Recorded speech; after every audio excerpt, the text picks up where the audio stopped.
সন্ত্রাসবাদী তৎপরতা শুরুর একটা চেষ্টা করছে, ট্যাক্স কালেকশন, বিক্ষিপ্ত আক্রমণ, কয়ের মধ্যে অ্যারেস্ট হয়েছে 2 জন বা 3 জন।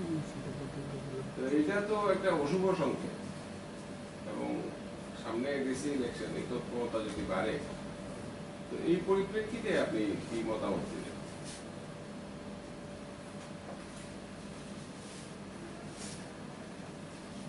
সন্ত্রাসবাদীদের যে দৌরাত্ম্য, এটা তো বামপন্থী ফ্রন্ট সরকার থাকার সময়ে প্রায় নিয়ন্ত্রণে নিয়ে আসতে সক্ষম হয়েছিল।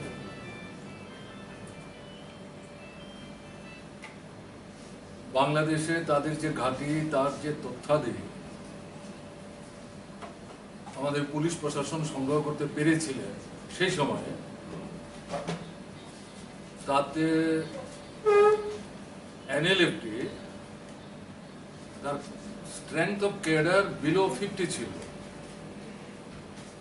এবং অধিকাংশই বয়সটা যা, এই বয়সে হাতে অস্ত্র নিয়ে জঙ্গলে, পাহাড়ে, কন্দরে চলাফেরা করার মতো অবস্থায় তারা ছিলেন না। মানসিকভাবেও তারা বিপর্যস্ত। অনেকেই পরিবার পরিজন নিয়ে ফ্যামিলি লাইফ লিড করছিলেন। ছেলেদের মেয়েদের ওখানকার নামজাদা শিক্ষা প্রতিষ্ঠানে ভর্তিও করিয়েছে, এবং এটাও খবর ছিল যে এরা ওখানে অনেকেই বোধহয় ভোটার তালিকায় নামও তুলে ফেলেছিলেন, এবং তাদের অনেকেই এই অভিমত ব্যক্ত করেছিলেন যে আমরা মানে ত্রিপুরাতে তো নাই, ইন্ডিয়াতে আমরা ফিরে যাব না। এরকম ছিল একটা পরিস্থিতি। তারপরেও এদের নিয়ে আমাদের দেশের ভেতরে ত্রিপুরার কোনো রাজনৈতিক দল খেলবার চেষ্টা করেছে। একটা ছোট্ট অংশকে হয়তো তাদের কাজে লাগাবার ক্ষেত্রে খানিকটা তারা অগ্রসর হতে পেরেছিলেন শেষের দিকটায়।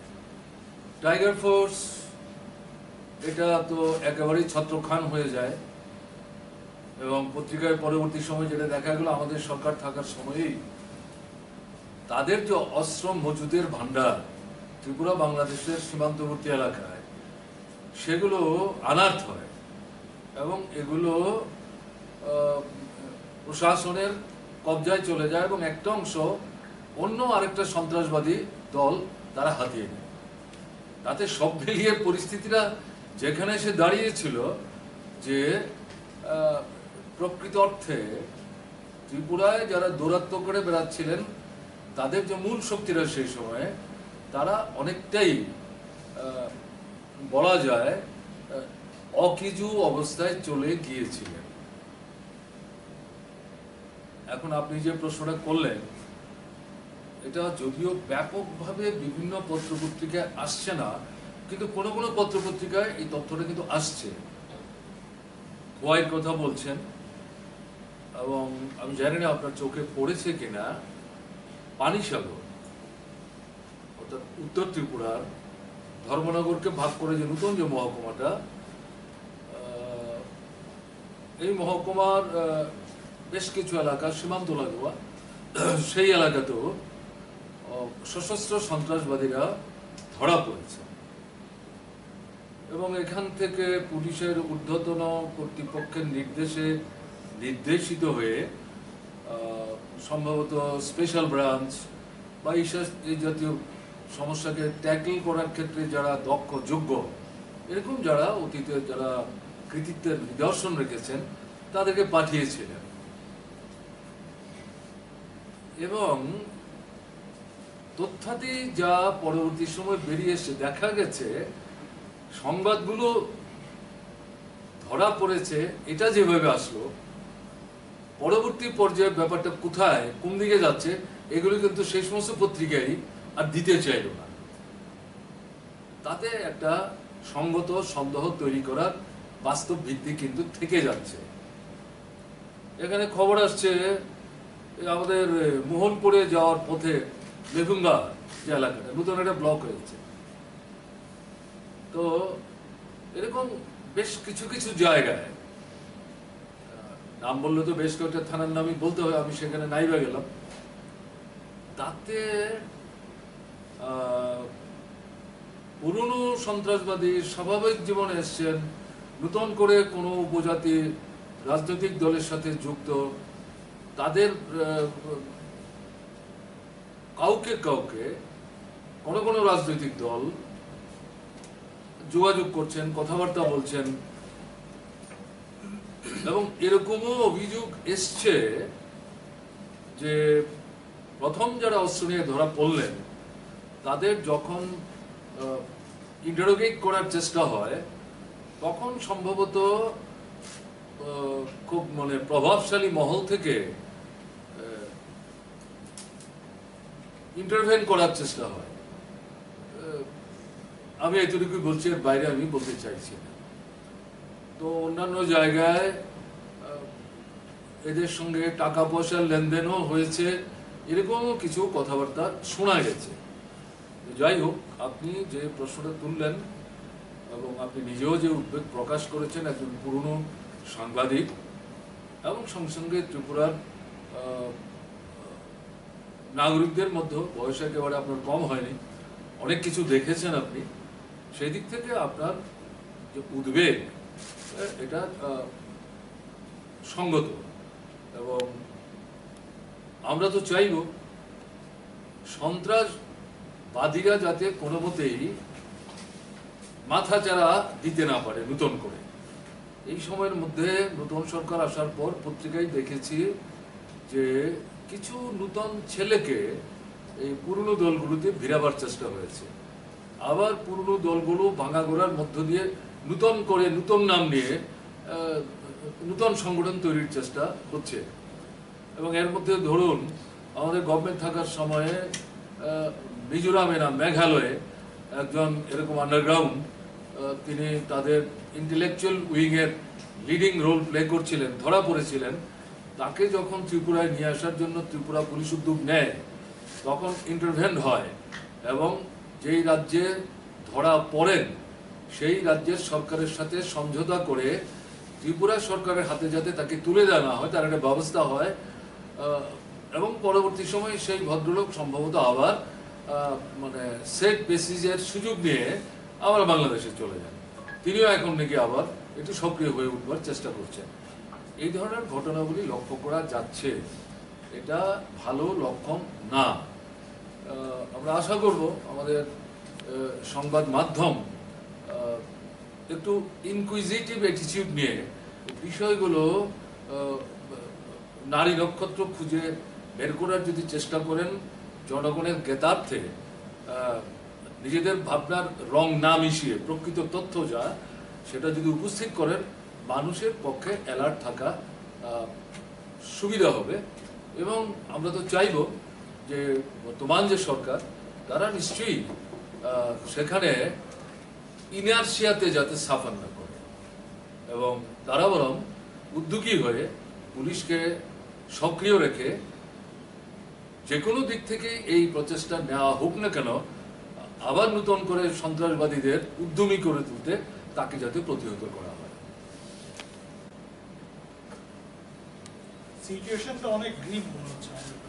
আপনি আপনার এই উপস্থাপিত প্রশ্নের মধ্যে একটা মন্তব্য করেছেন, মনে হচ্ছে সমস্ত বিষয়টাই হাতছাড়া হয়ে যাচ্ছে। এটাই মানে খুব গুরুত্বপূর্ণ কমেন্ট প্রশ্ন করতে। সেদিক থেকে আমি যেটা বলবো, আমরা তো প্রায় বলতে পারেন 4 মাস যাবতই লকডাউনের মধ্যে আছি। ত্রিপুরার কথা বলছি। সম্ভবত 22শে এপ্রিল প্রথম হচ্ছে জনতা কারফিউ, 24শে এপ্রিল আর March, sorry thank you very much for correction, I stand for correction. তখন এটা আমাদের বিধানসভার বাজেট অধিবেশন চলছিল। আমি কেরালায় ছিলাম, ওখান থেকে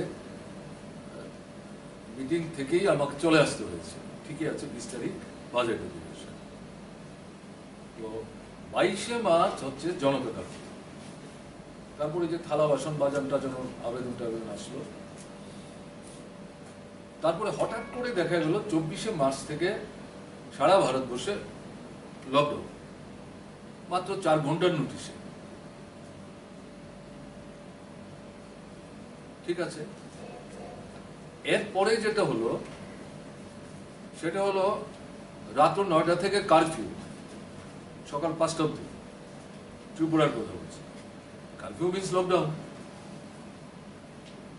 তারপরের যেটা ঘটনা সেটা হচ্ছে আপনার সীমান্তবর্তী যে এলাকা ত্রিপুরার 24টা মহকুমার মধ্যে আমার যা ধারণা প্রায় 3/4 সাব ডিভিশনস এগুলো সীমান্তবর্তী এলাকায়। তাতে ভেতর দিকে 1 কিলোমিটার, বাইরের দিকে 500 মিটার, সেটাও লকডাউন। এরপরে যেটা হলো সেটা হচ্ছে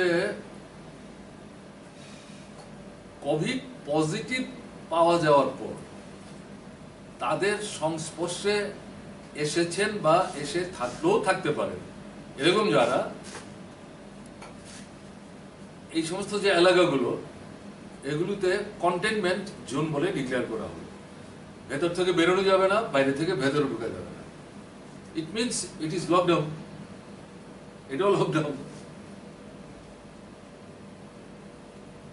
তারপরে যেটা দাঁড়ালো, যেটা বললেন যে প্রথম দিকে 3 দিনের জন্য, এরপর এটাকে এক্সটেন্ড করে 4 তারিখ পর্যন্ত নিয়ে যাওয়া হলো। আমি কথাটা বলছি এই কারণে, ভারতবর্ষের সব রাজ্যে যে ব্যাপারটা এরকম হচ্ছে ঘটনা কিন্তু তা না, সারা দেশে ব্যাপারটা এরকম হচ্ছে ঘটনা তা না।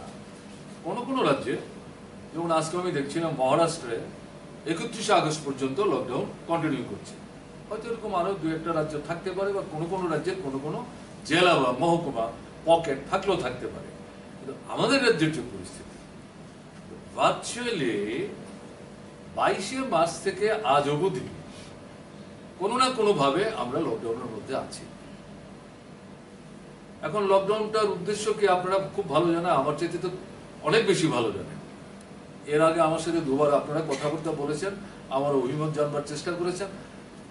যা ব্যাখ্যা দিয়েছে সরকার বা পৃথিবীর বিভিন্ন রাষ্ট্রের যারা নায়করা, বিজ্ঞানীরা, স্বাস্থ্যকর্মীরা, স্বাস্থ্য বিশেষজ্ঞরা, তারা যা দিয়েছেন যে লকডাউন চিকিৎসা না, এটা হচ্ছে অন্তর্বর্তীকালীন সময়ে অনেকটা বাইং টাইমের মতো, যে সময়টা ব্যবহার করে সরকার তার স্বাস্থ্য পরিষেবার পরিকাঠামোর মধ্যে যে গ্যাপগুলো আছে, অসম্পূর্ণতা আছে, এই সময়ের মধ্যে এই বিশেষ ছোবল থেকে মানুষকে রক্ষা করার জন্য এই পরিকাঠামোটাকে ঠিকঠাক জায়গায় নিয়ে যাওয়ার আপ্রাণ চেষ্টা করা।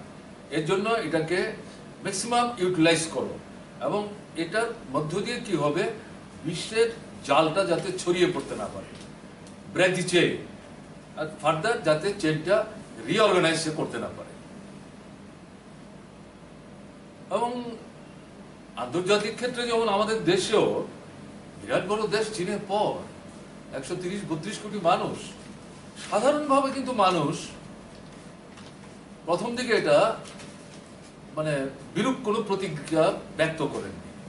বিরূপ প্রতিক্রিয়াটা দেখা যেতে শুরু করলো আপনার যারা পরিযায়ী শ্রমজীবী বংশের মানুষ, তারা যখন বাড়িতে থাকতে পারছেন না, ভাড়া পাচ্ছেন না,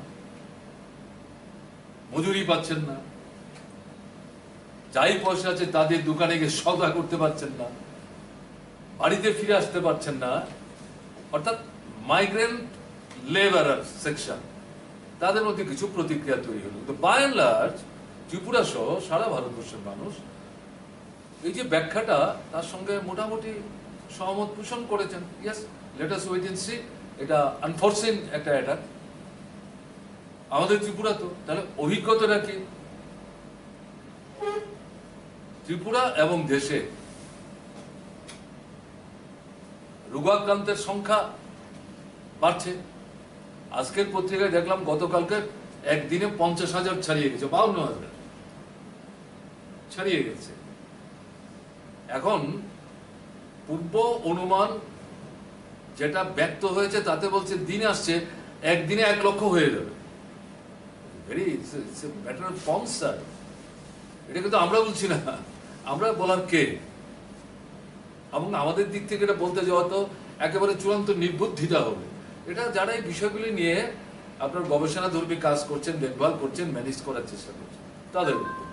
আবার তাহলে দেশে এই সংখ্যাটা বাড়ছে, সুস্থ হয়ে বাড়িতে লোক ফিরে যাচ্ছে, এটা নিঃসন্দেহে এটা স্বস্তির একটা ব্যাপার। কিন্তু মানুষ মারা যাচ্ছে এবং মৃত্যুর সংখ্যা প্রতিদিনই কিন্তু আগের তুলনায় বাড়ছে। মাঝে এক দুদিন এদিক সেদিক একটু কমলেও by and large on an average সংখ্যাটা বাড়ছে। আমাদের ত্রিপুরায় প্রথম দিকে যেমন একটা আত্মপ্রসাদে ভুগছিল মনে হচ্ছিল বিশেষ করে প্রশাসন, এখন অবস্থাটা যেটা, আমাদের এখানে আক্রান্তের সংখ্যা বাড়ছে, মৃত্যুর সংখ্যা বাড়ছে এবং এটা তো এখন প্রায় সারা ত্রিপুরায় ছড়িয়ে পড়েছে। কোনো জেলাবাদ নাই, অধিকাংশ মহকুমা, কোনো কোনো মহকুমার অধিকাংশ এলাকা একটা উদ্বেগজনক পরিস্থিতি তৈরি হয়েছে। তাহলে কি দাঁড়ালো? এই সময়ের মধ্যে যে সুযোগটা নেওয়ার জন্য এই লকডাউনের কথা ঘোষণা করা হয়েছিল, আদৌ কি সারা দেশে বা আমাদের রাজ্যে এই সুযোগটা কেন্দ্র এবং রাজ্যের সরকারগুলো নেবার চেষ্টা করেছেন? Barring a very few states like Kerala and some others. আমি দিল্লিকে এর মধ্যে যোগ করবো না হয়, কেমন না, বা আরো এক দুটো স্টেট চেষ্টা করেছে, এটা অস্বীকার করা যাবে না। তাতে গিয়ে আমাদের সবচেয়ে বড় সমস্যা যেটা, স্বাস্থ্য পরিষেবার বড় অংশটাকেই ব্যবসায়ীদের হাতে তুলে দেওয়া হয়েছে। এটা বাণিজ্যিক সংস্থার হাতে চলে গেছে, লাভ লোকসানের ব্যাপার। পৃথিবীর কোনো কোনো দেশে দেখা গেছে এই পরিস্থিতিতে তারা বেসরকারি স্বাস্থ্য পরিষেবার পরিকাঠামোকে পুরোটা রাষ্ট্রের হাতে তুলে নিয়েছে। লাইক স্পেন, এই প্রাইভেট ইয়ের হাতে আমরা এই স্বাস্থ্য পরিষেবার পরিকাঠামো কন্টিনিউ করতে দেবো না, সবটা আমরা নিয়ন্ত্রণ করবো। সোশ্যালিস্ট কান্ট্রির প্রশ্ন আসে না, আমি সেটা নাইবে উল্লেখ করলাম, সরি। আমাদের দেশে including hour capital town that is Delhi, financial capital Mumbai, আমি অন্য জায়গাগুলির নাম নাইবে বললাম, টোটাল সমস্ত জিনিসটার মধ্যে বলা যায় 85-90% কন্ট্রোল করছে বেসরকারি পুঁজি। কই ওখানে তো তাদের কেউ স্পর্শ করছে না। এবং দেখবেন কোন কোন মিডিয়াতে এই সমস্ত যে প্রাইভেট হেলথ ম্যানেজমেন্টের সঙ্গে যারা যুক্ত আছেন, তাদের মধ্যে কিছু প্রথিত যশা ডাক্তারবাবু আছেন, তাদের প্রতি আমার শ্রদ্ধা অটুট আছে। কিন্তু আলাপ আলোচনায় গিয়ে দেখা যাচ্ছে যখন তাদের মিডিয়া থেকে প্রশ্ন করা হচ্ছে আমাদের দেশের যে পরিস্থিতি, তারা বলছে না, it is under control, well under control. কারণ তাদেরকে হাত পড়ছে না তো, তাদের ব্যবসায় হাত পড়ছে না তো। এটা অনুভূমিক প্রয়ত্ন, বলতে বাধ্য হচ্ছি, এটা বেদনাদায়ক। তো এখন এই সার্টিফিকেটটা কিন্তু বাস্তবের সাথে সঙ্গতিহীন। তাহলে এই জায়গাটাতে দেখা গেল সরকার কিছুই করছে না। সেকেন্ড, এই যে এখানে টাকা বরাদ্দ বাড়ানো দরকার, সবাই মিলে প্রায় এখন বলছে জিডিপির অ্যাটলিস্ট 3% হেলথ কেয়ার ফেসিলিটির জন্য খরচ করো, কিন্তু এটা কোনো মতে 1 থেকে 1.5%-এর বেশি না। বোথ এডুকেশন এন্ড হেলথ, দুটো হচ্ছে হিউম্যান রিসোর্স ডেভেলপমেন্টের দুটো গুরুত্বপূর্ণ পায়ের মতো, দুটোই নেগলেক্টেড হচ্ছে স্বাধীনতার পর থেকে এবং আজ অবধি। স্বাস্থ্য পরিষেবার প্রশ্নে যে জায়গাটা গুরুত্ব দেওয়া উচিত ছিল, গুরুত্বই দেওয়া হচ্ছে না। ফলে এই যে লকডাউন করে যে সময়টা ব্যয় করা হলো, এটা তো কাজে আসলো না। এবং এর মধ্যে যেটা সবাই মিলে বলছিলেন, মানে warrior in the frontline fighters, ডাক্তারবাবু, নার্স, প্যারামেডিক্স এবং তাদেরকে সাহায্য করুন অন্যান্য অংশের যারা, তাদের প্রোটেকশনের ব্যবস্থা করুন। হলো না, কিছুই হচ্ছে না, ঘটনা তা না, কিন্তু যা হচ্ছে প্রয়োজনের সাথে সেটা একেবারেই সঙ্গতিহীন। আমাদের দেশেই তো প্রায় 90-এর উপর ডাক্তারবাবু মানে আক্রান্ত হয়ে গেছে, ত্রিপুরা তো হয়েছে। তাহলে নার্স হচ্ছেন, প্যারামেডিক্স হচ্ছেন, ক্লিনিং ওয়ার্কের সঙ্গে যারা তারা হচ্ছেন। এখন প্রোটেকশনের প্রশ্নে নিরাপত্তা রক্ষী যারা তারা ভূমিকা নিচ্ছেন, তারা আক্রান্ত হচ্ছেন। ব্যাংকে, বিমাতে, নানা সংস্থায় কাজকর্ম করছেন, মানুষকে যাতায়াত করতে হয়, তারা আক্রান্ত হয়ে যাচ্ছেন। তাহলে এই যে সময়টা, এই সময়টাকে কিন্তু ঠিকভাবে কাজে লাগানো হলো না। এই যে প্রশ্নটা আসছে যে হাতছাড়া হয়ে যাচ্ছে, ভারত সরকার চালাচ্ছেন বিজেপি, ত্রিপুরা সরকার চালাচ্ছেন বিজেপির সঙ্গে আইপিএফটি আছে। আইপিএফটির নিজস্ব খুব একটা অবস্থান আলাদা কিছু আছে, আমাদের তো চোখে পড়ছে না, আমি জানি না আপনাদের চোখে পড়ছে কিনা। তারা তো মানে কীর্তনের আসরের দুয়ারির মতো। তো এই যে সরকারটা চলছে, আমাদের রাজ্যের অবস্থাটা কি? এমন না যে বিরোধী দলগুলোর তরফ থেকে শুধু সরকারের ছিদ্র অন্বেষণের চেষ্টা করছে, কোনো ইতিবাচক গঠনমূলক পরামর্শ প্রস্তাব তারা দিচ্ছেন না, ঘটনা কিন্তু তা না। অনেক বলার পর একটা সর্বদলীয় বৈঠক ডাকা হয়েছিল। আপনাদের সঙ্গে এর আগে যখন বৈঠক করি, আপনারা কথা বলতে চাইছিলেন, তখন আমি উল্লেখ করেছি, এগুলো আমি বলতে চাইছি। সেখানে অনেকগুলো, প্রায় প্রত্যেকটি রাজনৈতিক দল, বড় ছোট যার যাই শক্তি থাকুক, সুনির্দিষ্টভাবে 1, 2, 3, 4, 5 করে অনেকগুলো পজিটিভ প্রস্তাব রেখেছিল। কোথায়? ডিসেন্ট্রালাইজ করো, পিপিপির ব্যবস্থা করো, রিটায়ার্ড ডাক্তারদের কাজে লাগাও, রিটায়ার্ড নার্স প্যারামেডিক্সদের কাজে লাগাও।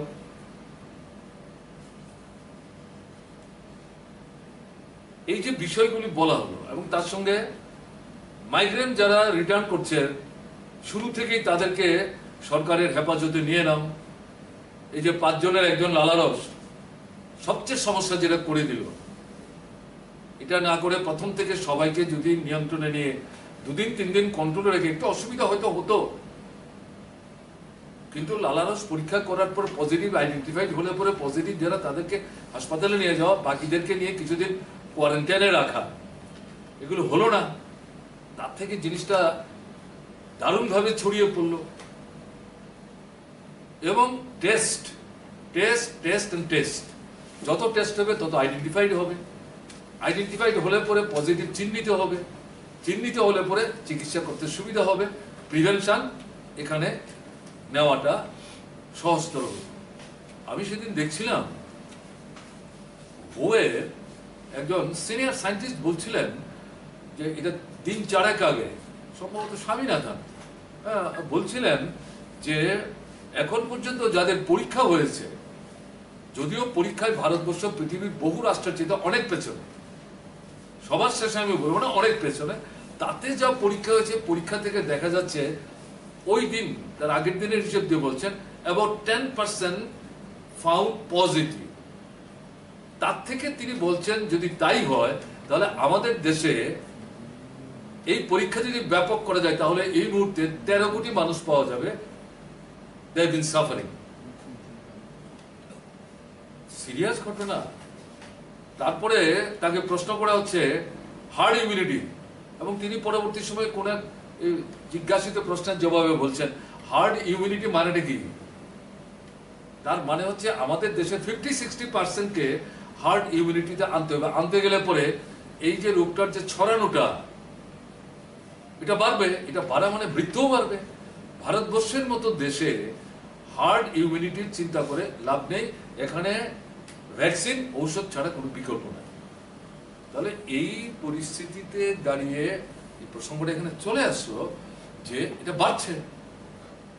তাহলে ত্রিপুরা আলাদা কোনো নীতি নিচ্ছে না তো, একই তো নীতি, আর কারোর সঙ্গে কোনো কথা বলছে না, যে পরামর্শগুলো সেগুলো কেউ শুনছে না। এমনও পর্যন্ত বলা হয়েছিল ঠিক আছে, সমস্ত জেলায়, সমস্ত মহকুমায় হয়তো এক্সপিরিয়েন্স ডাক্তারবাবু নাও থাকতে পারে, হেলিকপ্টার ব্যবহার করুন না, হেলিকপ্টার ব্যবহার করে সেন্সিটাইজ করে ডাক্তারদের পাঠান, ওখানে গিয়ে 3-4-5 ঘন্টা সেন্টারে কাজ করে আবার তাদেরকে ফিরিয়ে নিয়ে আসুন। তাহলে এখানে একটু সময় দিতে পারবেন, ওখানেও দিতে পারবেন, ওখানে তো ডাক্তারবাবুদের থাকতে অসুবিধা হতে পারে। এগুলোও বলা হয়েছিল, এগুলো তো কেউ শুনছে না। তাহলে আমি কথাটা বলছি আপনাদের জিজ্ঞাসিত প্রশ্নের পরিপ্রেক্ষিতে, এই যে এখন আপনি বলছেন, উদ্বেগ প্রকাশ করছেন, ব্যাপারটা যেন মানে নিয়ন্ত্রণের বাইরে এবং হাতছাড়া হয়ে যাচ্ছে, এটা তো অমূলক না। এটা ব্যক্তিগতভাবে তো কাউকে দোষারোপ করে না, বাস্তব তো এটাই। ছোট্ট একটা রাজ্য, 40 লক্ষ মানুষ, 10 লক্ষ পরিবার, এরকম একটা জায়গায় দাঁড়িয়ে এই যে বলছেন লকডাউন লকডাউন লকডাউন। এখন আমাদের রাজ্যের সম্মানীয় মুখ্যমন্ত্রী তিনি এই 4 তারিখ অব্দি লকডাউন ঘোষণা করতে গিয়ে যেটা বলছেন, আপনারা অত্যন্ত শান্তিপূর্ণভাবে সহযোগিতা করছেন। কারেক্ট, এক্ষেত্রে আপনারা সহযোগিতা করবেন। কেন এটা? যেটা এখন আমরা একটা ইয়ে করছি, হাউস টু হাউস অনেকে এনুমারেশনের মতো লোক পাঠাচ্ছি, খোঁজ খবর নিচ্ছি। আমাকে যে বাড়িটাতে সরকার থেকে থাকতে দিয়েছিলেন, সম্ভবত পরশুদিন আমি পার্টি বিশেষ সকালে আসছি, হঠাৎ করে দেখলাম 4 জন কর্মচারী বন্ধু তারা ঢুকছেন। আমি তো প্রথম বুঝতে পারিনি। আমি বেরোতে গিয়ে গাড়িতে উঠতে গিয়ে জিজ্ঞেস, আপনারা কারা, কি ব্যাপার? বলে, স্যার আমাদের তো এই কাজের জন্য পাঠিয়েছে। ঠিক আছে, বলুন কি কাজ? বলে, না আপনার কি জ্বর, কাশ, কফ এগুলো আছে কিনা? আমি আস্তে আস্তে বললাম যে ভাই এখন অব্দি আমি মানে এই সিমটমে আক্রান্ত হই। আর কিছু? বলো না আর কিছু আপনাকে জিজ্ঞাসা করা। আর কি চাই? আমাদের মানে কোয়ার্টার মানে তো আমি আছি, আমার বান্ধবী ভদ্রমহিলা বন্ধু মানুষ তিনি আছে, রান্না করে যে ছেলেটা সে আছে, আরেকজন সাহায্য করতে আসেন, আর এমনিতে অফিসে লোকজন আসেন যান, আর কোয়ার্টার গার্ড যারা আছে তাদের সঙ্গে বসুন, কথা বলুন। আর বলছে রেশন কার্ডটা চাই। এটাতে চট করে বলতে পারবো না, যান ভেতরে বসুন, চাটা খান, এগুলো নিয়ে যান। এই কে মা? এখন প্রশ্নটা হচ্ছে, এই যে প্রশ্নটা উঠলো, আরেকদিন আমাকে কে জিজ্ঞেস করেছিলেন উত্তর ত্রিপুরায় বাধা দিচ্ছে। উত্তর কেন? ত্রিপুরার বিভিন্ন জায়গায় বাধা দিচ্ছে। তা আমি বলতে গিয়ে বলছিলাম এগুলো কি? এগুলো হচ্ছে কিউমুলেটেড অ্যাঙ্গার, তার এক্সপ্রেশন। এটা দেখলাম পদার্থ করেছে বিজেপি দলের দেওয়া একটা প্রেস রিলিজে, উস্কানি দেওয়া হচ্ছে, লকডাউনের বিরুদ্ধে কথা বলা হচ্ছে। Absolutely not. কথাটা ছিল এই। এবং মানুষ কি প্রশ্ন করছেন, 4 মাস কোথায় ছিলেন আপনারা? এখন হঠাৎ করে আপনাদের মনে হলো আমাদের পরীক্ষা করতে হবে, আগে কেন করলেন? তো এরপরেও কিন্তু আমি বলেছি ওই সাংবাদিক বন্ধুকে, যিনি সম্ভবত দা ত্রিপুরা সোশ্যাল মিডিয়া, আমি সঙ্গে সঙ্গে ওখানে এটাও বলেছি যে এই যে কর্মচারী বন্ধুরা যারা যাচ্ছেন তাদের সঙ্গে দুর্ব্যবহার কেউ করবেন না, খারাপ ব্যবহার কেউ করবেন না, যথাসম্ভব সহযোগিতা করবেন। সিদ্ধান্ত তাদের না, তাদের পাঠানো হয়েছে, সরকার তাদের পাঠাচ্ছেন, তাদের তো কোনো দোষ নাই। কিন্তু প্রশ্ন হচ্ছে, মাননীয় মুখ্যমন্ত্রী যে কথা বললেন, আমাদের এখানে সেন্সাস হয়, ভোটার তালিকার ইন্টেনসিভ ইনোমারেশন হয়, ওই সেই সময় তো লকডাউনের প্রশ্ন আসেনি। এবং এই যে স্বাস্থ্যর ব্যাপারে তথ্য তালাশি করতে যাচ্ছেন, তার জন্য লকডাউন করতেই হবে, এত কোনো বাধ্যবাধকতা নাই। সরকার সিদ্ধান্ত নিয়ে জেলা শাসকের হাতে দায়িত্ব দিয়ে, জেলায় পুরোটা একদিনে সম্ভব না, তাতে যে ব্লক আছে আইডেন্টিফাই করে, নগর আছে আইডেন্টিফাই করে, ঘোষণা দিয়ে যে আমরা অমুক তারিখ এতটা থেকে এতটায় অমুক ব্লকে অমুক নগরে যাব, আমাদের লোকরা যাবেন, সেদিন আপনারা দয়া করে এই এলাকার যারা বাসিন্দা পরিবারে তারা দয়া করে থাকবেন, একটু অসুবিধা হবে, সহযোগিতা করবেন আপনাদের জন্য, রাজ্যের জন্য। লকডাউন না করে এটা করা যেতে পারতো এবং মানুষ সহযোগিতা করতেন। তাহলে এখন যেটা হচ্ছে, এখন কি 10 লক্ষ পরিবারে একই দিনে সবাই যাচ্ছেন? দোকান বন্ধ, গাড়ি বন্ধ, ব্যবসা বন্ধ, কৃষি বন্ধ, হাসপাতালেও লোক যাচ্ছেন না, যেতে পারছেন না। এটা কি মানে ছিল? এটা বলাটা কি অপরাধ? এটা কি অন্যায়? এটা কি অযৌক্তিক? এটা কি হচ্ছে? এখন আপনি প্রশ্ন করেছেন যে কালকে একটা ধর্মীয় সংস্থার তাদের একটা জাতীয় উৎসবের মতো আন্তর্জাতিক উৎসব, এটা আগামীকাল সম্ভবত 1 তারিখ। তো এটাকে এর বাইরে কি রাখা যেত না? সিপিআইএম কিন্তু লকডাউনের বিরোধিতা ওইভাবে করেনি, এটা কিন্তু কদর্থ হবে। সিপিআইএম কি বলেছে, এই তারিখটা বাইরে রাখা যেত। আমরা অনুরোধ করব সিপিআইএম এর তরফ থেকে, বিবৃতিতে যেটা বলা হয়েছে, এই তারিখটাকে ছাড় দিন, কিন্তু যারা এই উৎসবটা পালন করবেন, যে ধর্মাবলম্বী মানুষ, তাদের কাছে আবেদন করেছেন আপনারা সোশ্যাল ডিস্টেন্স না, মানে শারীরিক যে দূরত্ব বজায় রাখবেন, মাস্ক পরবেন, সবাই একসাথে মিলবেন না, নিজেদের জন্য এবং সোসাইটির জন্য। এটা করে আপনারা অনুষ্ঠানটা করুন। সরকারের কাছে অনুরোধ করেছে, আবেদন করেছে, হোয়াট ইজ রং ইন? আমরা তো দেখলাম ওয়েস্ট বেঙ্গল এটাকে বাদ রেখেছে। ওয়েস্ট বেঙ্গলের লোক সংখ্যা কত? 10 কোটি 11 কোটি মানুষ হবে। তারাও তো সপ্তাহে 3 দিন 4 দিন লকডাউন করছে, কিন্তু তারাও ওই তারিখটা কিন্তু বাদ রেখেছে। এটা ওয়েস্ট বেঙ্গলকে অনুকরণ করার কথা বলছি না, এটা করা যেতে পারতো, কিন্তু এই মানুষও তো সহযোগিতা করছেন। কাজে এটা লকডাউনের বিরোধিতা না, এটা হচ্ছে পরিকল্পনার দুর্বলতা, দূরদর্শিতার অভাব। এটা প্রথম থেকেই চলে আসছে। কাজে এদিক থেকে দাঁড়িয়ে সত্যি সত্যি যেটা বলছেন, যেটা উদ্বেগজনক।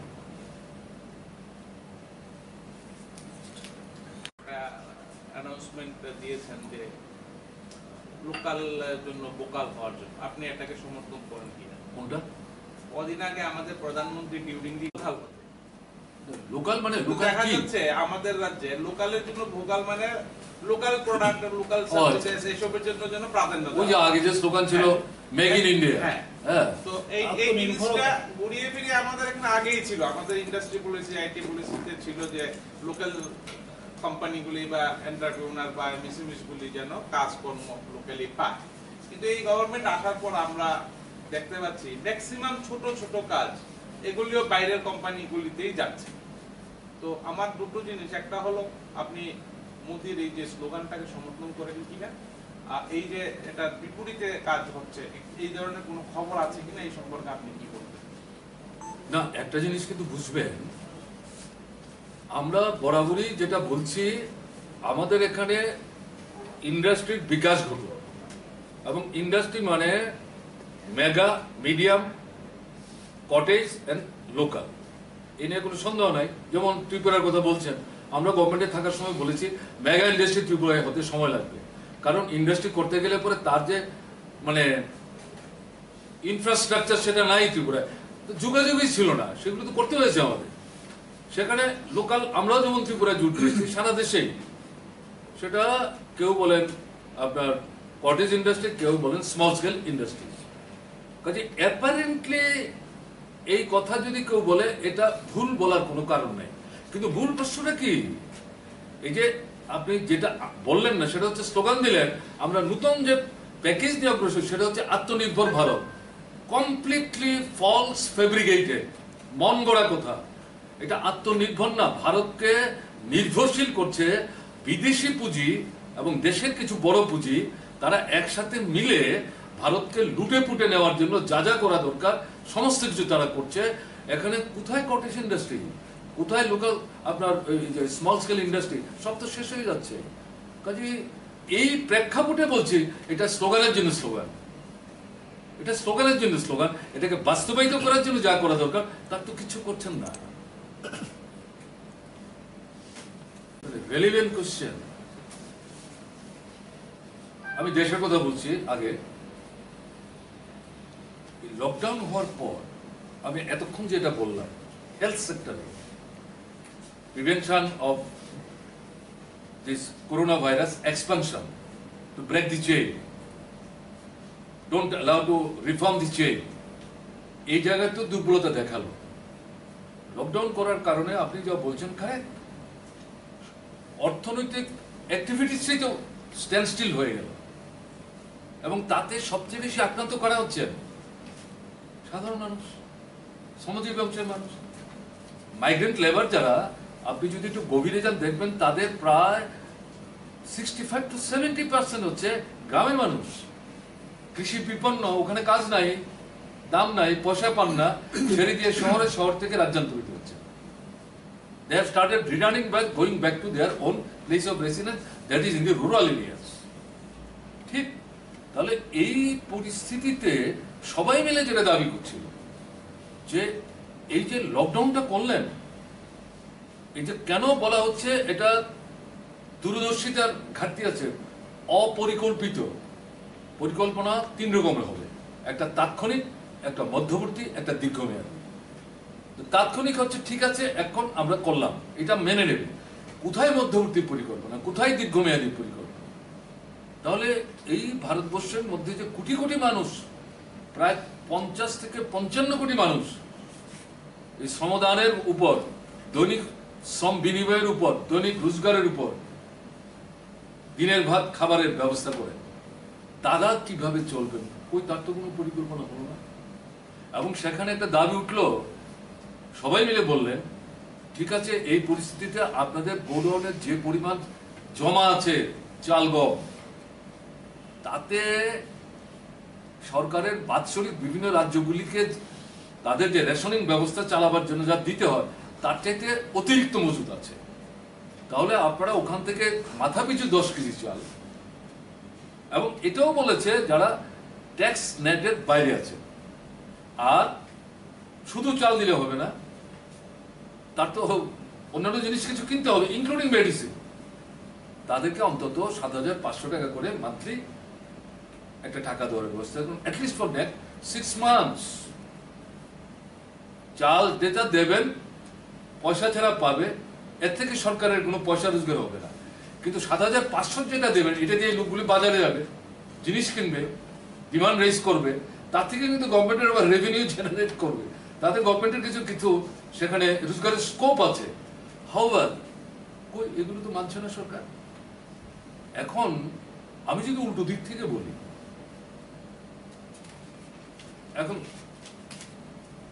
একবারে ঢাকঢোল পিটিয়ে প্রচার করা হচ্ছে কি আম্বানি পৃথিবীর প্রথম 10 জন ধনীর মধ্যে একজন, এশিয়াতে 1 নম্বর, এবং এই গত বছরে তার যে ইনকাম সেটা মানে প্রায় 8 থেকে 10 ভাগ বেড়ে গেছে। হাউ নট আম্বানি অ্যালোন, ভারতবর্ষের আপনার প্রথম 5 থেকে 7 জন যারা বর্তমান শাসক গোষ্ঠী এবং তার যারা নেতৃত্ব, এদের খুব ক্লোজ মানে পেরিফেরিতে মুভ করেন, তাদেরকে নিয়ে দেশে বিদেশে চলাফেরা করেন, তাদের প্রত্যেকেরই এই সময়ে আয় বেড়েছে, প্রত্যেকের আয় বেড়েছে। হাউ, অথচ মানুষের ক্রয় ক্ষমতা নিচের দিকে নেমে যাচ্ছে, রোজগার নাই, পয়সা না থাকলে ক্রয় ক্ষমতা কি করে বাড়বে? আর যেটা পড়ার কথা বলা হলো সেটাও সরকার করছে না।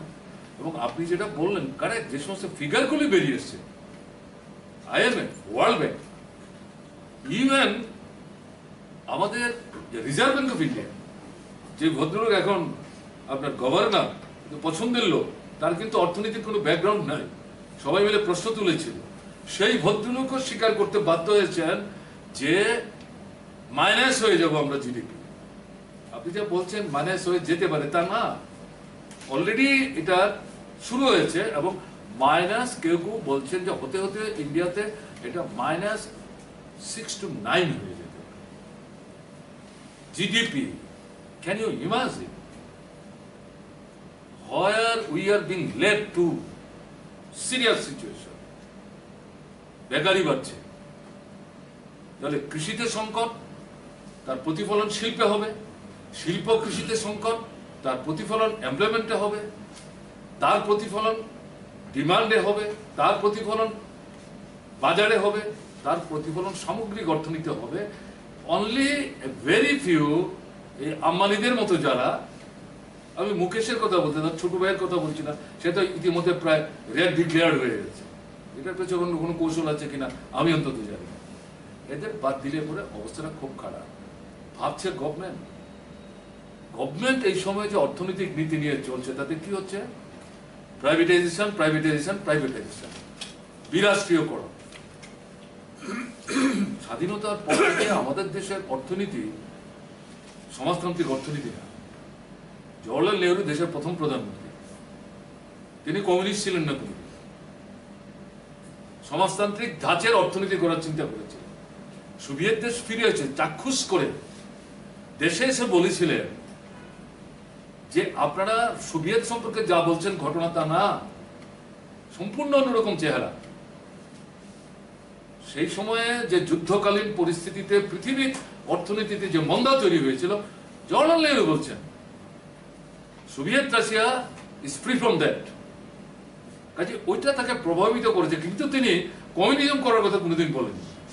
তিনি সমাজতান্ত্রিক পুঁজিবাদী অর্থনীতি বলেছেন, সমাজতান্ত্রিক পুঁজিবাদী অর্থনীতি। তার থেকে আপনার এই রাষ্ট্রায়ত্ত যে ব্যবস্থা, পৃথিবীর বহু পুঁজিবাদী রাষ্ট্রায়ত্ত ব্যবস্থা অনুসরণ আগে থেকেই করছিলেন, সেটাই নিয়েছেন। এখন যেটা দেখা যাচ্ছে, it is under severe attack. Last মোমেন্টে 45টা আইডেন্টিফাইড, এর মধ্যে 24টা অলরেডি ডিক্লেয়ার্ড, বাকিগুলি এখন ডিক্লেয়ার করবে। এবং এর মধ্যে বলেছে আমাদের যিনি এখন অর্থমন্ত্রী, তো অ্যাকচুয়ালি মানে নিজের কথা কিছু বলবার ক্ষমতাই তার নাই, যত যোগ্যতাই ভদ্রমহিলা থাকুক, স্ট্র্যাটেজিক কিছু সেক্টর এগুলি রাষ্ট্রায়ত্ত থাকবে। এখন তাকে যখন প্রশ্ন করলো which are to be denoted as strategic sector, ওটাও তিনি আনসার করতে পারেন।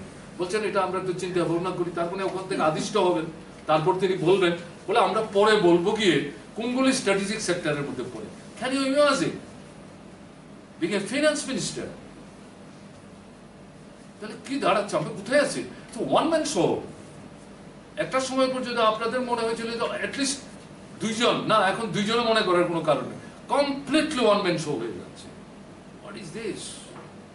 কাজে এই জায়গায় দাঁড়িয়ে সামনের দিন অর্থনৈতিক দিক থেকে প্রচন্ড রকম একটা খারাপ জায়গায় আমরা চলে যাচ্ছি, প্রচন্ড রকম খারাপ জায়গায় চলে যাচ্ছি। আচ্ছা, আমি একটা প্রসঙ্গক্রমে জিজ্ঞেস করব, জাতীয় শিক্ষানীতি, নয়া শিক্ষানীতি, আগেরটা শেষ হোক, দুটো একসাথে মিলালে দুরকম হয়ে যাবে। ওটা নির্মলা সীতারামন বলেননি, এটা সঠিক তথ্য না। এটা হচ্ছে পার্লামেন্টের একটা স্ট্যান্ডিং কমিটি আছে, হ্যাঁ, সেই স্ট্যান্ডিং কমিটির কোন একটা সভায় অর্থ সচিব গভর্নমেন্ট অফ ইন্ডিয়া, ওটা ফিনান্সের standing committee, very important committee, generally এই সমস্ত কমিটির মিটিংয়ে সংশ্লিষ্ট দপ্তরের সচিবদেরকে ডাকা হয়। সম্ভবত এই ভদ্রলোক উপস্থিত ছিলেন, সেখানে গিয়ে তিনি এই স্টেটমেন্টটা করেছেন। আমি পার্শ্ব করে যে তথ্য বের করে দেখেছি তাতে কি বলেছেন, বলছেন এই বছরে আমরা জিএসটি রাজ্যগুলির সঙ্গে যে ফর্মুলাতে আমরা শেয়ার করছিলাম, এবছর আমরা সেই শেয়ার করতে পারবো না। অর্থটা কি?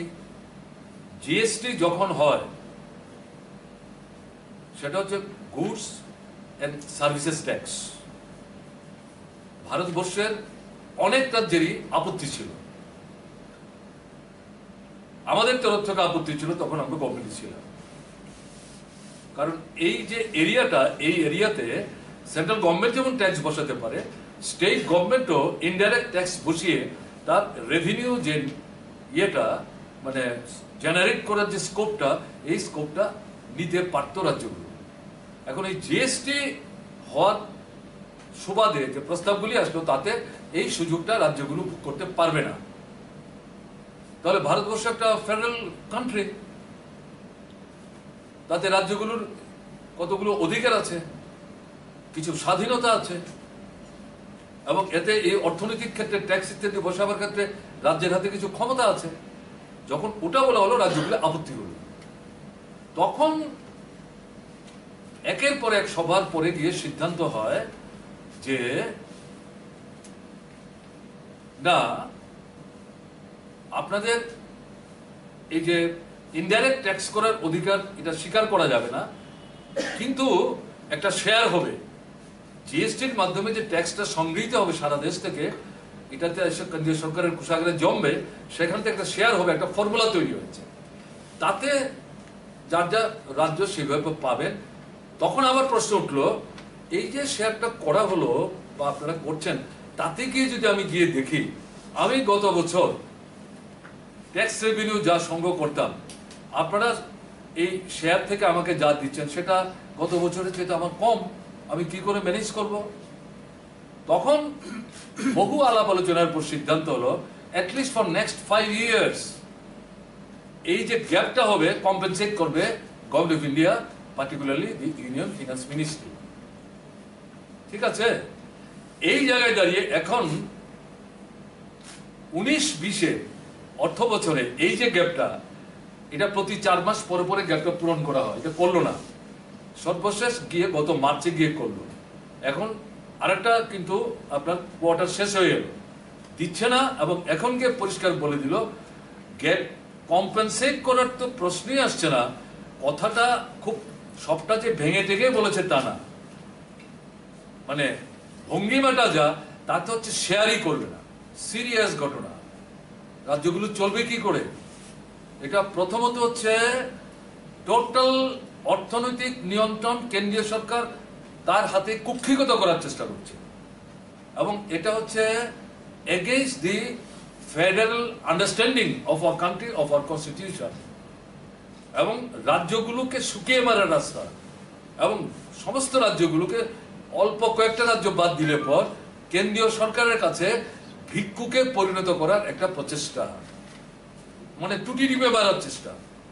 ধরুন আমাদের ত্রিপুরার যে বাজেটটা আমরা করে আসলাম 19-20-এর 19,000 কয়েকশো কোটি টাকা, তাতে তো এই টাকাগুলো ধরা আছে। এগুলো যদি বন্ধ হয়ে যায়, তো ত্রিপুরার মতো ভারতবর্ষের তো প্রায় মোর দেন 50% স্টেট, তারা কোথেকে রিসোর্স মোবিলাইজ করবে? তাহলে কি হবে? আমরা গভর্নমেন্টে নাই বলে আমরা চুপ করে থাকবো? এটা হতে পারে? এটা তো দেশপ্রেমিক নাগরিক হিসাবে এটা কোনো নাগরিকের দিক থেকে নিশ্চুপ বসে থাকাটা হতেই পারে না। সবারই এটা প্রতিবাদ করা দরকার। সেদিক থেকে আপনি যেটা বললেন, কোনো মতে এটাকে আমরা সমর্থন করি না। এটা আপনি তো আপনার প্রতিক্রিয়া ব্যক্ত করলেন, তার মধ্যে আমার ভাবনা অনেকটা শেয়ার করলেন। একই সঙ্গে নাগরিক হিসেবে এক্স্যাক্টলি জার্নালিস্টরা তো মঙ্গল গ্রহ থেকে আসেনি, কেমন না? তারা তো এই সোসাইটির পার্ট এন্ড পার্সেল। তাদের ঘরে ছেলে মেয়ে আছে, ভাই বোন আছে তো নাকি? প্রথম প্রশ্ন হচ্ছে, শিক্ষা কিন্তু একসময় রাজ্য তালিকায় ছিল। 3টা তালিকা আছে আমাদের সংবিধানে, কেন্দ্র, রাজ্য, আর একটা কেন্দ্র রাজ্যের সম্মিলিত কনকারেন্ট লিস্ট। একসময় শিক্ষা প্রথম দিকে যখন 3টা তালিকা হয়, তাতে রাজ্যতে ছিল শিক্ষা। পরবর্তী সময় এটাকে কনকারেন্ট লিস্ট আনা হলো। তার মানে হচ্ছে কেন্দ্র রাজ্য মিলে যে বিষয়গুলো আসছে এই তালিকায়, তাতে কেন্দ্র যদি সেই বিষয়ের উপর কোনো আইন তৈরি করে, রাজ্যেরও অধিকার আছে আইন তৈরি করার, কিন্তু সেখানে একটা বার আছে। কেমন? সেটা কি? রাজ্য এমন কোনো আইন তৈরি করতে পারবে না কেন্দ্রের আইনের পরিপন্থী। ঠিক আছে? তাহলে প্র্যাকটিক্যালি নামে কনকারেন্ট লিস্ট, আসলে ক্ষমতা কেন্দ্রের হাতে কুক্ষিগত। যেটা আমরা প্রথম থেকে বলে আসছি যে আস্তে আস্তে সমস্ত ক্ষমতা কেন্দ্রের হাতে কুক্ষিগত হচ্ছে। তো এখনো নামকা অবস্থায় যুক্ত তালিকায় আছে শিক্ষা। তাহলে এটা সিস্টেমটা কি? সিস্টেম হচ্ছে এই যে পলিসিটা তৈরি হলো, তার ড্রাফটটা তৈরি করার আগেই রাজ্যের মতামত, ড্রাফটের একটা খসড়া ঠিক আছে কেন্দ্র করলো, রাজ্যগুলির কাছে পাঠাবে, রাজ্য তার মত দেবে। এবং এটা তো কাদের স্বার্থের সাথে যুক্ত? ছাত্ররা, ছেলেরা, মেয়েরা, তাদের মধ্যে চিন্তা ভাবনা করার মতো বহু সংগঠন তৈরি হয়েছে। কলেজে, ইউনিভার্সিটিতে ছাত্রদের সংসদ আছে, তাদের একটা ফেডারেল স্ট্রাকচার তারা নিজেরা তৈরি করে নিয়েছে, ডেমোক্রেটিক স্ট্রাকচার। তাদের মতামত দেওয়ার অধিকার থাকবে। শিক্ষকদের সংগঠন আছে, অধ্যাপকদের সংগঠন আছে, একাডেমিশিয়া যারা গবেষণাধর্মী কাজকর্মের সাথে যুক্ত, তারাও ওগুলো নিয়ে ভাবনা চিন্তা করেন, তাদেরও কিছু ফোরাম আছে। এর বাইরে যারা, তারাও শিক্ষা নিয়ে ভাবেন। দেশ নিয়ে ভাবলে শিক্ষা নিয়ে ভাবতে হবে। স্বাস্থ্য নিয়ে ভাববো, শিক্ষা নিয়ে ভাববো না, শিক্ষা নিয়ে ভাববো, স্বাস্থ্য নিয়ে ভাববো না, তারপরে মানুষ নিয়ে ভাববো, এটা হয় না। এটা সেলফ কন্ট্রাডিক্টরি হয়ে গেল। কাজে এরকম ভাবনার লোক তো আছেন। তো বলে তাদের মতামতটা নিয়ে যদি ড্রাফটটাকে মডিফাই করার দরকার হয় করবেন, করে এই যে ড্রাফটটা, এটা পার্লামেন্টের টেবিলে প্লেস করতে হবে। একটা সময় নির্ধারণ করতে হবে। সময় নির্ধারণ করে মেম্বার যারা, তাদেরকে অ্যামেন্ডমেন্ট, রিটেন অ্যামেন্ডমেন্ট অথবা সাজেশন রিটেন সাবমিট করার সুযোগ দিতে হবে। ডিবেট হবে, সরকার পক্ষের তরফ থেকে বক্তব্য থাকবে, বিরোধী পক্ষের তরফ থেকে বক্তব্য থাকবে। তারপরে যদি দরকার হয় এটা সিলেক্ট কমিটিতে যাবে, সিলেক্ট কমিটিতে আবার আলোচনা হবে, তারপরে ব্যাপারটা একটা চেহারা নেবে, এরপরে আবার পার্লামেন্টে আসবে। অথবা সিলেক্ট কমিটিতে না গিয়ে যদি দেখা যায় একটা অলমোস্ট ইউনিমিনিটি চলে আসছে, এখানে সেখানে মডিফাই করে হবে। কোথায়? কিচ্ছু হলো না, যেটা সাংবাদিক বন্ধু উল্লেখ করার চেষ্টা করল। কারেক্ট। পার্লামেন্টে কোথায়? রাজ্যগুলো কোথায়? এই যে আমি যাদের কথা বললাম, কারোর সঙ্গেই তো কোনো কথাবার্তা নাই, কারোর সঙ্গে কোনো কথাবার্তা নাই। এটা তো ওয়ান ওয়ে ট্রাফিক হয়ে যাচ্ছে। এটা টোটালি মানে সেন্টারের হাতে। আগে যেটা বললাম আপনার এই জিএসটির প্রশ্নে, এডুকেশনটাকেও সেই জায়গায় সেন্ট্রালের হাতে কুক্ষিগত করার চেষ্টা হচ্ছে, সেন্ট্রালাইজেশন। এবং এটার মধ্য দিয়ে কি হচ্ছে, মানে গণতান্ত্রিক যে মতামত ব্যক্ত করার অধিকার তার টুটি টিপে ধরা হচ্ছে, কণ্ঠরোধ করা হচ্ছে। এবং এর কন্টেন্ট নিয়ে সিলেবাস কারিকুলাম যেটা ইতিমধ্যে বহু লেখালেখি বেরিয়েছে,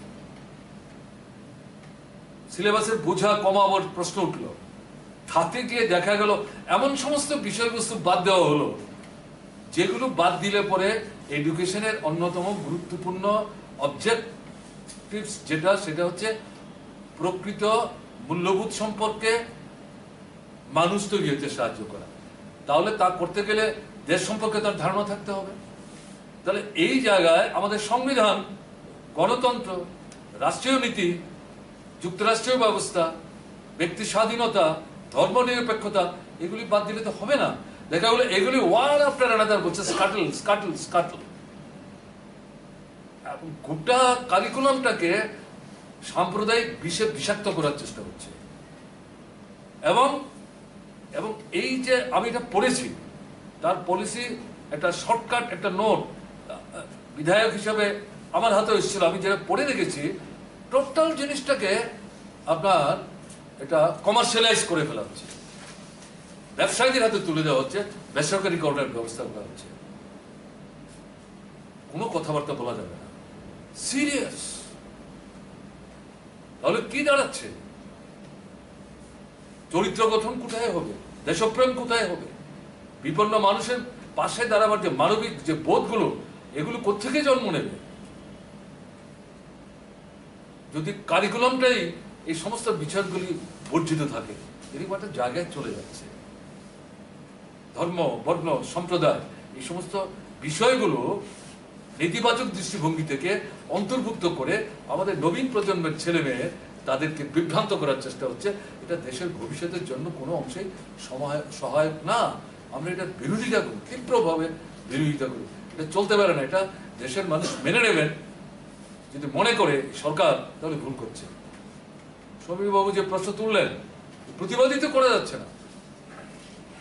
এই লকডাউন লকডাউন লকডাউন 144 কারফিউ, কি হচ্ছে? শুধু সরকার কথা বলবে, সরকারের সবাই তো কথা বলে না।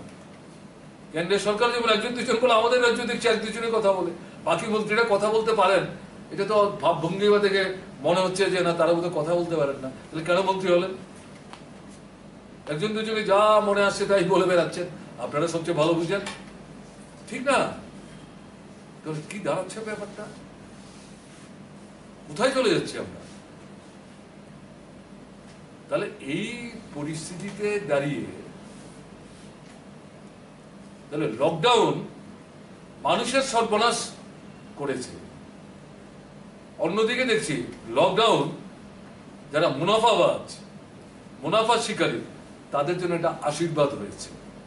আর তাদের রক্ষককে আমাদের দেশের শাসক গোষ্ঠী, আরএসএস এর নিয়ন্ত্রণে পরিচালিত বিজেপি, কেন্দ্র, রাজ্য, বিভিন্ন রাজ্য। এখন কি দেখছেন? মানুষকে বাঁচানো হচ্ছে এই মুহূর্তে সবচেয়ে বড় কাজ। আর আমাদের দেশের বিজেপি কেন্দ্রীয় সরকার, তাদের কাছে বড় কাজ কি হচ্ছে? অবিজেপি সরকার যেগুলো কথায় উঠে না বসে না, এরকম কিছু কিছু সরকার আছে অবিজেপি, কিন্তু বিজেপির কথায় উঠে বসে, তাদের কথা বাদ দিলাম। কিছু কিছু সরকার আছে যারা বিজেপির কথায় উঠে না বসে না, সেখানে পয়সা খরচ করে কেনা বেচার মাধ্যমে এই সরকারগুলোকে কি করে ক্ষমতাচ্যুত করা যায়, এই কাজে সরকার ব্যস্ত। এটা কাজ হলো মোস্ট আনডেমোক্রেটিক, মোস্ট আনডেমোক্রেটিক মধ্যপ্রদেশের সরকারটা। এটাকে ফেলার জন্য আপনার 24 তারিখ পর্যন্ত অপেক্ষা করতে হলো লকডাউন ঘোষণা। 2 মাস সময় তো হাতছাড়া করলো। আপনার ট্রাম্পের জন্য লাখ লাখ মানুষ গুজরাটের ভারতবর্ষের সবচেয়ে বড় যে স্টেডিয়ামে জমায়েত করার জন্য। তারপরে এখন রাজস্থান ভাঙবার চেষ্টা হচ্ছে। আপনার মণিপুরের অবস্থা কি, গোয়ার অবস্থা কি? কম আসন, টাকা দিয়ে অন্য দল ভাঙিয়ে লুট নিয়ে সরকার তৈরি করলেন, এখন এটাও রাখতে পারছেন না, সমর্থন প্রত্যাহার করছে, তারা অন্য কিছু ভাবছে। দেখা যাচ্ছে সমস্ত কাগজপত্র চেপে দিয়ে মুখ বন্ধ করে রাখছে, কারণ এটা শাসক দলের বিপক্ষে চলে যাচ্ছে। এর আগে কর্ণাটকে কি হলো, এর আগে অরুণাচলে কি হলো। তাহলে আপনি যেটা বলছিলেন সমীর বাবু, ঠিক বলেছেন তো, ঠিক বলেছেন। কেন 140 ফুট থাকবে, কেন কারফিউ থাকবে? এগুলো তো থাকার কোনো দরকার নাই। মানুষের কথা বলার সুযোগ দিন, মানুষকে ভাবছেন এটা জানবার চেষ্টা করুন। আপনারা দুজন চারজন আপনারাই ভাববেন, সবার ভাবনার দায়িত্ব আপনারাই নিয়ে নিলেন, আপনাদের কথা মতোই সবাই চলবে। এটা তো হতে পারে না। এই যে এই অটোক্রেসি চলবে না তো, মানুষ মানবেন কেন? কাজে এটা ঠিক হচ্ছে না। অলরাইট আপনারা লকডাউন করেছেন, 4 তারিখে শেষ হবে। আমি জানি না ভবিষ্যৎ দিনে লকডাউন করতে হবে কিনা। প্রয়োজনে বিজ্ঞানীরা যদি বলেন, স্বাস্থ্যকর্মীরা যদি বলেন, গবেষকরা যদি বলেন করতে হবে, এটা পলিটিক্যাল ডিসিশন না নিয়ে এরকম যারা এক্সপার্ট তাদের মতামতের ভিত্তিতে যদি করতে হয় করতে হবে। এটা তো বিরোধিতা আমরা করবো না, কিন্তু এই যে মানুষের মতামত ব্যক্ত করার অধিকার, এগুলিকে কেন স্কাটল করছে? এটা উচিত না। না, আমরা তো ভোট করার বিরুদ্ধে না, আমরা তো ভোট চাই। আমরা প্রথম থেকেই বলছি, ইচ্ছে করলে গভর্নমেন্ট গত মাসের 17 তারিখ যখন তার টেনিউর শেষ হলো, ডিসিশন নিয়ে যারা কাজে ছিলেন তাদেরকে আরো 1 বছর কিন্তু কন্টিনিউ করতে দিতে পারতেন, কিন্তু আমাদের তরফ থেকে দাবি আমরা করিনি। তারা ওখানে একজন প্রশাসক বসিয়েছেন, অলরাইট। এবং আমরা বলেছি এটা ব্যুরোক্রেসিকে ইনডাইরেক্টলি মদত দেওয়া হবে, এটা হওয়া উচিত না।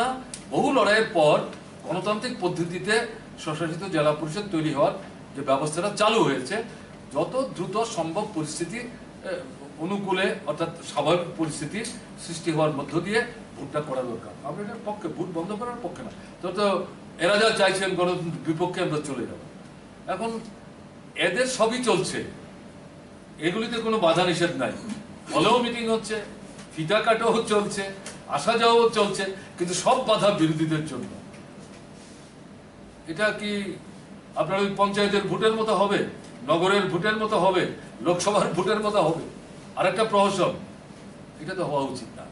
কাজেই পরিবেশটা, পরিস্থিতিটা একটু স্বাভাবিক হলে পরে দ্রুত ভোট করা দরকার, এবং এই জিনিসগুলি বন্ধ হওয়া দরকার। এখন লক্ষ্য করা যাচ্ছে কি, এডিসি নির্বাচনের কনস্টিটিউয়েন্সি আছে যে সমস্ত মহকুমা, এরকম কিছু কিছু মহকুমায় মাত্রাহীন সন্ত্রাস চলছে, মাত্রাহীন সন্ত্রাস চলছে। কি চলছে আপনার ইয়েতে, জিরানিয়া মহকুমায় কি চলছে, খোয়াইতে কি চলছে, কমলপুরে কি চলছে, আপনার বিলোনিয়াতে, শান্তির বাজারে। কারা করছে না এগুলো? সরকার জানে না এগুলো? আপনার জিরানিয়ার দূরত্ব কত আগরতলা থেকে? গত নির্বাচনে কে জিতলেন, কে হারলেন, কার নেতৃত্বে এগুলো হচ্ছে?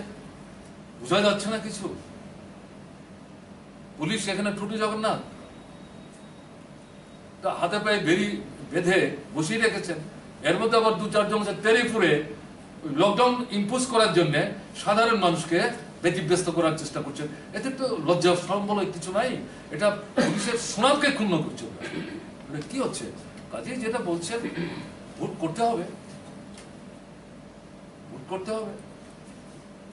ত্রিপুরায় এমন কোনো দল নেই যারা বলেছেন আমরা ভোট চাই না, কিন্তু পরিবেশ, পরিমণ্ডল এটা ঠিকঠাক করে, এবং ওই যে বিহারে যে এই কায়দায় ভোটের কথা বলছে, এখন সবাই বিরোধিতা করছে, এই কায়দায় ভোট না। এখন তো আজকে পত্রিকায় দেখলাম ট্রাম্প বলছে ভোট পিছিয়ে দাও, পরাজয়ের আতঙ্কিত। 8% থেকে মাইনাস চলছে, পেছনে চলছে। আমাদের দেশে কোথায় কোন সময় কি ঘোষণা দেবেন কে জানে, কারণ এই ট্রাম্পকে ফলো করছে তো আমাদের দেশের শাসকরা। আর কি আছে, অর্থ আড়াল করছে কিনা এই নিয়ে আমি কিছু মন্তব্য করতে পারবো না, কিন্তু আপনার এটা অভিযোগ, অভিযোগের পরিপ্রেক্ষিতে সাধারণ বুদ্ধিতে আমি যেটা বলবো, তথ্য গোপন করাটা সঠিক না। তথ্য মানুষের জ্ঞাতার্থে মানুষের সামনে উপস্থিত করাটাই সহায়ক হবে। এটা সরকারের পক্ষ পরিস্থিতি মোকাবেলা করতে সাহায্য করবে সরকারকে। আর কারো কিছু আছে? সন্ত্রাসবাদীদের আক্রমণে নিহত হয়েছে। এখন এটা এটা কতটা সঠিক কতটা বেঠিক তো আরেকটু অপেক্ষা করতে হবে। কিন্তু সন্ত্রাসবাদ তো গোটা নর্থ ইস্টার্ন রিজিয়নের মধ্যে একটা কোঅর্ডিনেটেড ম্যানারে চলছে, বাইরের শক্তি প্রত্যক্ষ পরোক্ষ মদতে, এটা তো সবাই জানি আমরা। Anything else? কাকে? তো সেই আলোকে মানে রাজ্যে গভর্নেন্স কেমন চলছে এবং রাজ্যের মুখ্যমন্ত্রী কেমন চালাচ্ছে? আপনি আমার চাইতে ভালো জানেন, কারণ না, কারণ আপনারা চোখের সামনে অনেকগুলি সরকার দেখেছে। এতক্ষণ যে আলোচনা হলো তার থেকে তো একটা কনক্লুশন ড্র করাই যায়। সবকিছু আমার মুখ দিয়েই বের করতে হবে কেন? কেমন আরেকটু অপেক্ষা করুন, তোলা থাকলো, মানুষ আরেকটু অভিজ্ঞতা সঞ্চয় করুক। ভালো না, এটুকুই বললাম। ভালো থাকবেন, নমস্কার।